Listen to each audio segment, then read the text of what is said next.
ಕೆಆರ್ಪುರಂನ ರಾಮಮೂರ್ತಿ ನಗರದ ಅಂಬೇಡ್ಕರ್ ಸರ್ಕಾರಿ ಶಾಲೆಯಲ್ಲಿ ರಾಮಮೂರ್ತಿ ನಗರ ಕ್ಷೇಮಾಭಿವೃದ್ಧಿ ಸಂಘದಿಂದ ಹಮ್ಮಿಕೊಂಡಿದ್ದ ಉಚಿತ ಬುಕ್ ವಿತರಣೆ ಕಾರ್ಯಕ್ರಮವನ್ನು ಶಾಸಕ ಬೈರತಿ ಬಸವರಾಜ್ ಉದ್ಘಾಟಿಸಿದರು. ಬಳಿಕ ಮಾತನಾಡಿದ ಅವರು, ಶಾಲಾ ಮಕ್ಕಳು ವಿದ್ಯಾಭ್ಯಾಸದ ಜೊತೆಗೆ ಶಿಸ್ತು ಪಾಲನೆ ಮುಖ್ಯವಾದದ್ದು. ಪೋಷಕರ ಶ್ರಮದಿಂದ ಅನೇಕ ಮಕ್ಕಳು ವಿದ್ಯಾಭ್ಯಾಸವನ್ನ ಮಾಡುತ್ತಿದ್ದಾರೆ. ಉತ್ತಮವಾಗಿ ವಿದ್ಯಾಭ್ಯಾಸ ಮಾಡುವ ಮೂಲಕ ಶಾಲೆಗೆ ಮತ್ತು ತಂದೆ ತಾಯಿಗೆ ಗೌರವ ತರುವಂತಹ ಕೆಲಸ ವಿದ್ಯಾರ್ಥಿಗಳು ಮಾಡಬೇಕು ಎಂದು ಕಿವಿ ಮಾತನ್ನ ಹೇಳಿದರು.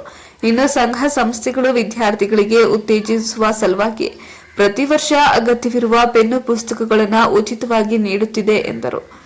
ಇನ್ನು ಈ ವೇಳೆ ಕೆಆರ್ಪುರಂನ ಬಿಜೆಪಿ ಮಂಡಲ ಅಧ್ಯಕ್ಷ ಮುನೇಗೌಡ, ಆಂಜನಪ್ಪ, ಶಾಮರಾಮ್, ಶಂಭುಲಿಂಗೇಗೌಡ, ಮುಖಂಡರಾದ ಶಿವಣ್ಣ, ಮೈಸೂರು ನಾರಾಯಣಸ್ವಾಮಿ, ಮುರಳಿಬಾಬು, ಶಾಲೆಯ ಮುಖ್ಯೋಪಾಧ್ಯಾಯರಾದ ಬಿವಿ ಭಾರತಿ, ರಾಮಮೂರ್ತಿ ನಗರ ಕ್ಷೇಮಾಭಿವೃದ್ಧಿ ಸಂಘದ ಪದಾಧಿಕಾರಿಗಳು ಉಪಸ್ಥಿತರಿದ್ದರು. ಪ್ರತಿ ವರ್ಷದಿಂದ ಈ ವರ್ಷ ಕೂಡ ನಮ್ಮ ರಾಮಮೂರ್ತಿ ನಗರ ಅಸೋಸಿಯೇಷನ್ನ ಎಲ್ಲ ಗೌರವಾನ್ವಿತ ಅಧ್ಯಕ್ಷರು ಮತ್ತು ಪದಾಧಿಕಾರಿಗಳು, ಹಿರಿಯರು ಎಲ್ಲರೂ ಕೂಡ ಸೇರಿ ನಮ್ಮ ಶಾಲಾ ಮಕ್ಕಳಿಗೆ ಉಚಿತವಾಗಿ ನೋಟ್ ಪುಸ್ತಕ ವಿತರಣಾ ಕಾರ್ಯಕ್ರಮದ ವೇದಿಕೆ ಮೇಲಿರ್ತಕ್ಕಂಥ ಎಲ್ಲ ಹಿರಿಯರು ಕೂಡ ನನ್ನ ನಮಸ್ಕಾರ ತಿಳಿಸ್ತಾ, ಮತ್ತೆ ಅನೇಕ ನಮ್ಮ ಪಕ್ಷದ ಮುಖಂಡರು ಕೂಡ ಬಂದಿದ್ದಾರೆ, ಹಿರಿಯರು ಬಂದಿದ್ದಾರೆ, ನಮ್ಮ ಯುವಕರು ಬಂದಿದ್ದಾರೆ.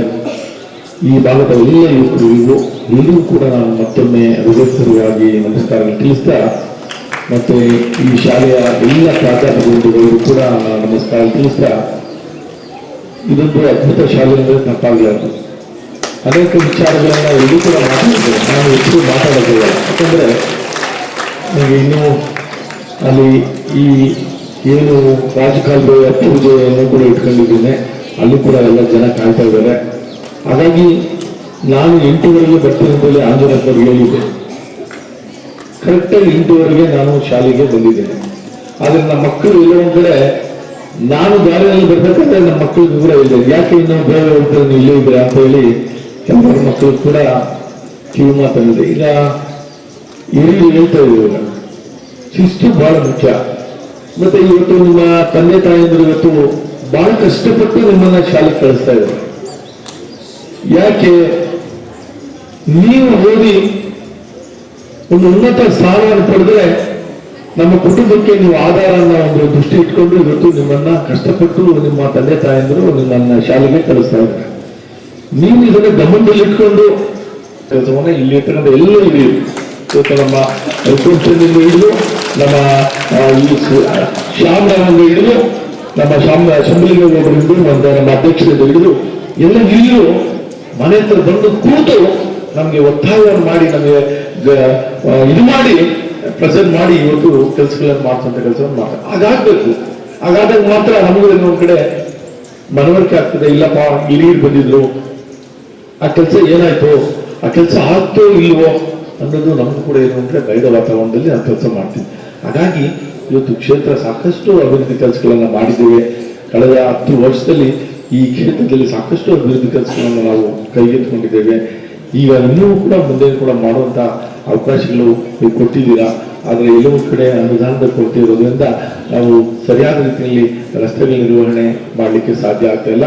ಮುಂದಿನ ದಿನಗಳಲ್ಲಿ ಅದನ್ನು ಕೂಡ ಮಾಡುವಂತ ಕೆಲಸವನ್ನ ನಾವೆಲ್ಲ ಸೇರಿ ಮಾಡೋಣ ಅನ್ನೋ ಮಾತನ್ನು ಹೇಳಿ, ಇವತ್ತು ಇಷ್ಟೊಂದು ಸುಂದರ ಶಾಲೆಯಲ್ಲಿ ಇಷ್ಟೊಂದು ಮಕ್ಕಳು ವಿದ್ಯಾಭ್ಯಾಸವನ್ನು ಮಾಡ್ತಾ ಇದ್ದಾರೆ.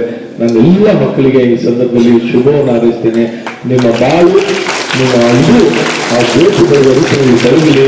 ಇವೆಲ್ಲೂ ಕೂಡ ವಿದ್ಯಾವಂತರಾಗಿ ಉನ್ನತ ಪ್ರಜೆಗಳಾಗಿ ಈ ರಾಜ್ಯಕ್ಕೆ, ಈ ದೇಶಕ್ಕೆ ಅತ್ಯುತ್ತಮ ಕೊಡುಗೆಯನ್ನು ಕೊಡುವಂತ ಕೆಲಸವನ್ನು ನೀವೆಲ್ಲ ಮಕ್ಕಳು ಮಾಡಬೇಕು ಅನ್ನೋ ಮನವಿಯನ್ನು ಮಾಡಿ, ವಿಶೇಷ ನಮ್ಮ ಮುಖ್ಯೋಪಾಧ್ಯಾಯರಿಂದ ಹಿಡಿದು ಈ ಸಿಬ್ಬಂದಿ ಏನಿದೆ ಇದರ ಒಂದು ದೂರದೃಷ್ಟಿ, ಅವರು ಈ ಶಾಲೆಗೆ ಮಕ್ಕಳಿಗೆ ಪ್ರೋತ್ಸಾಹವನ್ನು ಕೊಡೋ ಮುಖೇನ, ಅವರಿಗೆ ಗುಣಮಟ್ಟದ ಪಾಠ ಪ್ರವಚನಗಳ ಮುಖೇನ ಆ ಮಕ್ಕಳಿಗೆ ಇವತ್ತು ಯಾರು 100% ರಿಸಲ್ಟ್ ಅಂತ ಏನು ಇವತ್ತು ಮಂಜೂರು ಹೇಳಿದ್ರು, ಆ ರೀತಿ 100% ರಿಸಲ್ಟ್ ಬರಲಿಕ್ಕೆ ಕಾರಣ ಇವತ್ತು ಮಕ್ಕಳಿಗೆ ಸರಿಯಾದ ರೀತಿಯಲ್ಲಿ ನಾವು ನೋಡ್ಕೊಂಡು ಹೋದ್ರೆ ಟೀಚರ್ಸು ಎಲ್ಲರೂ ಮಕ್ಕಳು ಬೇರೆ ದಾರಿಯಲ್ಲಿ ನಡೆಯುವಂಥ ಕೆಲಸ ಆಗ್ತದೆ.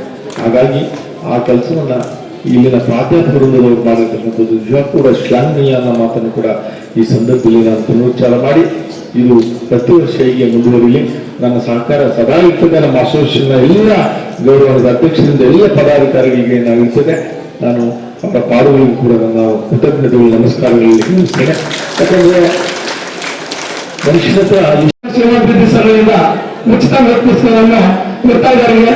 ಅವರೇ ನಾವು ಯಾವತ್ತೂ ಚಿರಋಣಿಯಾಗಿರುತ್ತೇವೆ. ಅದೇ ರೀತಿಯಲ್ಲಿ ನಮ್ಮ ಕ್ಷೇತ್ರದ ಅಧ್ಯಕ್ಷರು ಸಹ ಬಂದಿದ್ದಾರೆ. ಮುನೇಗೌಡನವರು ಶ್ರಮಿಸಬೇಕು, ಅವರಿಗೂ ಸಹ ನಾನು ಚಿರಋಣಿಯಾಗಿರುತ್ತೇನೆ.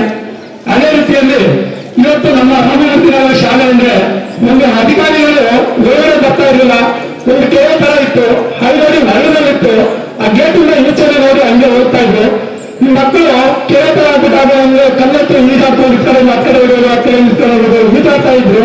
ಅಂತ ಸನ್ನಿವೇಶ ಇತ್ತು. ಆ ಕಾಲದಲ್ಲಿ 5 ಕೊಠಡಿಗಳನ್ನ 35 ವರ್ಷಕ್ಕೆ ನಮ್ಮ ಸಚಿವರಾದಂತಹ ಗೋಟಿ ಬಸವರಾಜನವರ ಅವರು ಅನುದಾನದಲ್ಲಿ ಅವತ್ತು ಕೊಟ್ಟು 35 ವರ್ಷ ಹಣ ಬಂತು. ಹಣದಲ್ಲಿ ಅವತ್ತು ಅರ್ಧಂಬರ್ಧ ಕೆಲಸ ಮಾಡ್ತಾ ಇರುವಾಗ ಕೋರ್ಟಲ್ಲಿ ಸರಿಯಾಗಿ ನಿಂತಾಗಿತ್ತು. ಆವತ್ತು ಬೇರೆ ಪರಿಚಯ ಪ್ರದೇಶ, ಈರೋಡ ಪ್ರದೇಶ, ನೇಸರಿ ವಿಭಾಗದಲ್ಲೇ ಮಾಡಬೇಕು, ಅಲ್ಲೇ ಕಟ್ಟಬೇಕು ಅಂತ ತುಂಬಾ ಒತ್ತಡ ಆಗ್ತಾ ಇತ್ತು.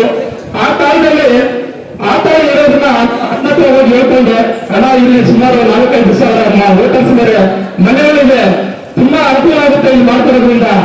ಇದು ಶ್ರಮ ಅಂತ ಇದ್ರೆ ನಾವು ಏನಾದ್ರು ಹೆಚ್ಚು ಕಡಿಮೆ ಆದ್ರೆ ಈ ಮನೆಗಳಿಗೂ ಐನಸ್ ಲೈಟು, ತಾರುಗಳು, ರೋಡ್ಗಳು ಎಲ್ಲ ಚೆನ್ನಾಗಿದೆ. ಇವತ್ತು ನಮ್ಮ ಶಾಲೆ ಇಲ್ಲೇ ಆದ್ರೆ ಅದು ನಮ್ ಬಲ ಇರ್ತದೆ ಅಂತ ಹೇಳ್ಬಿಟ್ಟು ನಾನು ಅವ್ರಿಗೆ ಕೇಳ್ಕೊಂಡಾಗ ಆಯ್ತು ಯಾರು ಸ್ಟೇ ಆಗಿರೋದು ಏನಂತ ಹೇಳಿ ಅವ್ರಿಗೂ ಕರೆಸಿ ಅವ್ರಿಗೂ ವಾಪಸ್ ಇಸ್ಕೊಳ್ಳೋದು ಮಾಡಿ. ಆ ಟೈಮಲ್ಲಿ ತುಂಬಾ ಇದಾಗಿತ್ತು. ಅವಾಗ 5 ವರ್ಷಗಳ ಕಾಲ ಅದು ಮುಂತಾಗಿತ್ತು. ಅಂತದನ್ನ ಅದು ಯಾರೋ ನಾನು ಕರ್ಸ್ತೀನಿ, ಅದೇನೋ ಮಾತಾಡ್ತೀನಿ, ಅವರೆಲ್ಲ ಇದು ಮಾಡ್ತೀನಿ ಅಂತ ಹೇಳ್ಬಿಟ್ಟು ನಾನು ಜೈಲಿಗೆ ಬರಲ್ಲ, ಕಂಟ್ರಾಕ್ಟ್ ಯಾರೋ ಕರ್ಕೊಂಡ್ ಬರ್ರಿ ಅಂತ ಹೇಳಿ 15 ಕಾಂಟ್ರಾಕ್ಟ್ ನ ಕರ್ಸಿದ್ರು.